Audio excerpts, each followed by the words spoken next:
যত ইস্তেগফার হতে পারে এর মধ্যে সবচেয়ে শ্রেষ্ঠতম ইস্তেগফার নাম কি? কথা কন।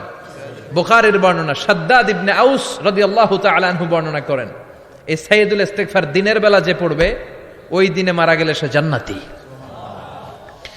এই সাইয়্যিদুল ইস্তেগফার রাতের বেলা যে পড়বে ওই রাতে যদি ইন্তেকাল হয় ওই লোকটা জান্নাতি। মুখস্থ আছে না? কার কার মুখস্থ হাত তুলেন। মাশাআল্লাহ, তাবারাকাল্লাহ, মাশাআল্লাহ, মাশাআল্লাহ। আর যাদের নাই তাদের হোমওয়ার্ক, তাদের আল্লাহুম্মা আনতা রাব্বি লা ইলাহা ইল্লা আনতা খালাকতানি ওয়া আনা আবদুক ওয়া আনা আলা আহদিকা ওয়া ওয়া'দিকা মাস্তাতা'তু আউযু বিকা মিন শাররি মা সানা'তু আবুউ লাকা বিনি'মাতিকা আলাইয়া ওয়া আবুউ লাকা বিযামবি ফাগফিরলি ফাইন্নাহু লা ইয়াগফিরুয যুনুবা ইল্লা আনতা। সুবহানাল্লাহ পড়েন। আজকে রাতে পড়ছেন, মারা গেলে জান্নাতি। চিল্লায় পড়েন আল্লাহু আকবার।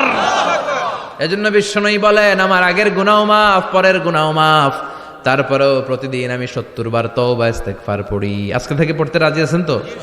বেশি বেশি ইস্তেগফার পড়া যাবে না? একটু প্রাণ খুলে দিল খুলে আওয়াজ করে পড়েন তো আস্তাগফিরুল্লাহ। আর জোরে পড়েন আস্তাগফিরুল্লাহ। আবার সবাই পড়েন